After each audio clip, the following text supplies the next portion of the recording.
there you are, Betty. Oh, hello, Mrs. Morton. What on earth are you doing in this dark room by yourself? Mrs. Morton, may I speak with you a moment? Of course, dear. But why aren't you with the others in the laboratory? That place frightens me. Oh, it's not that bad. Although I admit it's a bit gloomy. And that horrible mechanical man. I can't stand to look at it any longer. You're overwrought, Betty, dear. There's nothing horrible about a mechanical man. Frank has been working on it for 2 years now. And Jim has been helping us for a year. I know, Mrs. Morton. And I don't approve of James going any further with this experience. But why, dear? Oh, I know it's silly of you to feel this way. But not everything looks so weird. Haven't you ever felt that something is going to happen to you? Something you know is going to be terrible? Yet you can't explain what that something is. Are my family still around? I don't know. But somehow I have a feeling I'll never manage it. I told you I've never heard you talk this way all the time I've known you. Is the wedding date set for tomorrow? Yes, but...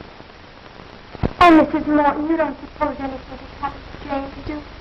I mean, could anything possibly go wrong with the experiment tonight? Of course not, dear. Why are you afraid? I don't know. I just can't stand to have a mechanical man look. I have a feeling it has a before. What's absurd? It's just a girl that knows school. There's no power to think for her. I could swear I've seen it look at me with feeling and stuff. Almost as if it was sneering. That's it.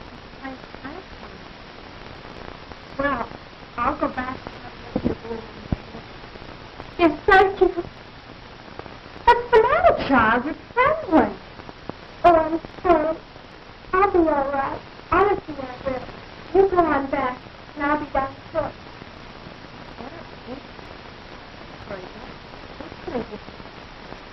I'm sorry, Mrs. Morton. I'll be my brother. You go on. That's it. Going down. Oh, Jesus, what am I going to do? What am I going to do?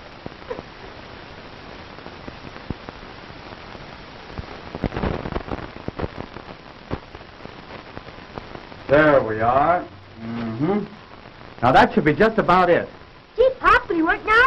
I hope so, son. Oh, Uncle Frank, are you going to make him walk? Yes, in a few moments, Janet. Oh, I'm so excited. Good. Will he be able to talk too, Uncle Frank? Of course not, silly. Uncle Frank told you that 20 times yesterday.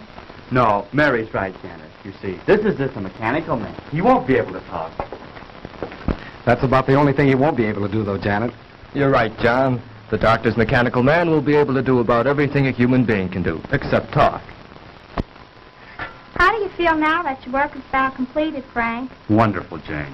And I want to thank all of you for standing by me. You've all been a great help. And without you, I don't know what I'd have done. Well, it isn't every day that one has a distinguished brother who invents a mechanical man. And I certainly appreciate the opportunity you've given me, Dr. Morton, by allowing me to assist you in the experiment. That goes for me, too, Dr. Morton.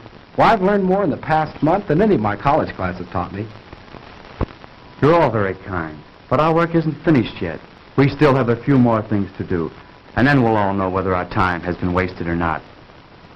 I'm afraid Betty doesn't share our enthusiasm for the mechanical man, Doctor. Yeah, and she was crying when she left. How do you know? I saw her and she had her handkerchief up to her eyes. Crying? No, what on earth for? The girls are right, Dr. Morton.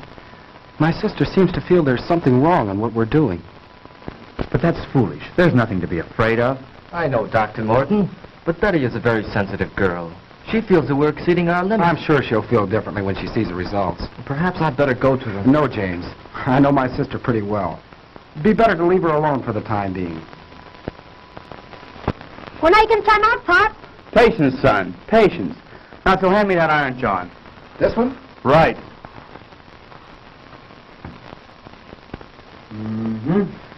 Won't be long now. When do you think you can try it out, Frank? Just as soon as Mrs. Morton returns. By the way, James, where's Betty? She went upstairs a few minutes ago, Dr. Morton. Said she had a headache. Gosh, she's going to miss all the excitement. Well, when we're ready, you can go get her, Barry. You bet I will, Pop. Oh, hi, Mom. Hello, Barry. Have you seen Betty, Mrs. Morton? Yes, I just left her. She said she'd be up in a minute. They were just telling us Betty disapproves of our experiment. Oh, I think the storm has her on edge. She was much calmer when I left. Is there anything I can do? No, James. It's just a case of nerves, I think. Anyhow, let's give her a few more minutes alone. Well, if you think we should. We're just about finished, Madge. Won't it be wonderful to see a mechanical man move around, Mary? I suppose you'll let him help you do the dishes. I think your uncle would like that better than I would, Janet. Sometimes think that's why you invented a mechanical man. Oh, now, Madge. Well, you do hate doing little odd jobs, Frank. Well, if Frank's experiment is successful here tonight, none of us will have to worry about any odd jobs again. I can't say that I'd mind having a mechanical man in my business.